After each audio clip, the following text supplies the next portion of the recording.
Well, look what's going on outside today. Look at that. I don't know if you can see it, but the sky's all hazy. See that? The sky's all hazy out there because of the forest fires in California. So I guess today is a good day to take some beef lung supplement. There we go. Now I can breathe again. Train the muscles, not the joints.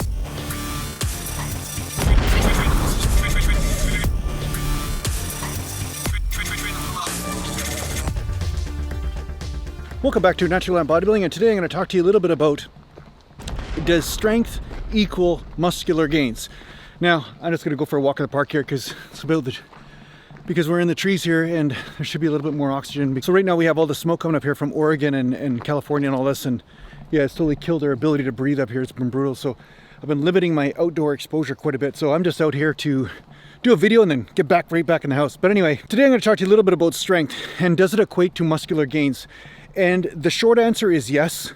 The longer answer is really why I'm making a video on this, because it's not a direct correlation, because some strength has to do with coordination. It just has to do with how efficient are you at performing a certain exercise. So it's just coordination itself, just the skill set, right? We've all seen that small guy on a construction site be able to cheat weight up or lift something that he shouldn't be able to lift because he has the technique down.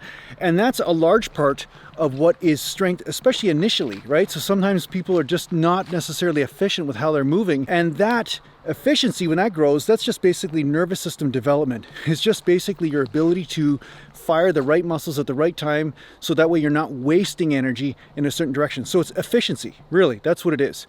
But of course, after you work with efficiency and you become pretty efficient, then the muscles have to do the work. Then the muscles have to contract harder. Then the muscles have to basically become bigger and stronger in order to lift more weight. That does play a role. So strength does contribute overall, because once you lift heavier weights and then you rep out with those weights and you start contracting those muscles over and over again, eventually you're going to gain some muscle from it.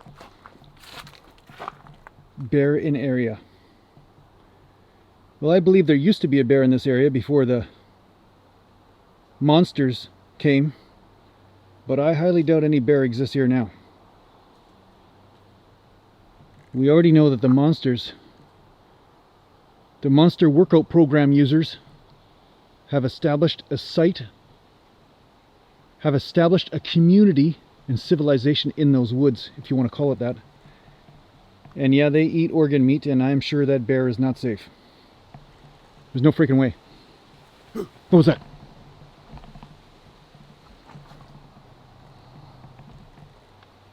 I'm going home. All right, that's it. Now, another thing to think about is that there are certain rep ranges which exploit certain aspects of what is the weak link that prevents you from performing a rep. And once you start to go into heavier and heavier rep ranges, such as, 1 reps or 2 rep sets, the 1 rep maxes and all that, there's going to be other limiting factors besides muscles that play a major role, such as the ability of the nervous system to fire, or the coordination aspect, or the balance of the weight. Sometimes it's just something as simple as groove because your timing might be off.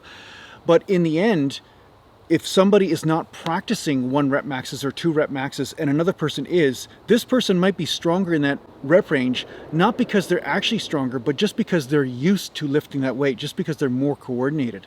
So it's important for you to decipher the difference between actual strength and just somebody that's just used to doing something, or just used to or acclimated to performing a certain rep range or lifting a weight in a certain way. So in those moments, sometimes a guy that's been training 15 reps or 10 reps his whole life and got lots of muscular gains, if he goes up against a guy that's been doing 1 rep maxes and he's just a specialist in that area, at first the guy that's doing the 1 rep maxes all the time might be stronger just because his coordination is really there and he is used to the certain weak links that happen during that rep range that you have to work on in order to accelerate more weight for that 1 rep max. But the opposite is also true. If you get this guy that's doing 1 rep maxes and he starts to do sets of 15 reps, you might see that his muscular endurance blows out real quick, where he can't keep up with the guy who's been doing the rep ranges of 10 or 15 reps, right? Because that's going to be more of a glycogen orientated thing, along with creatine storage, along with maybe the muscle's ability to fire. It's not just coordination anymore. Now it has to do do with actual muscular endurance or muscular fatigue.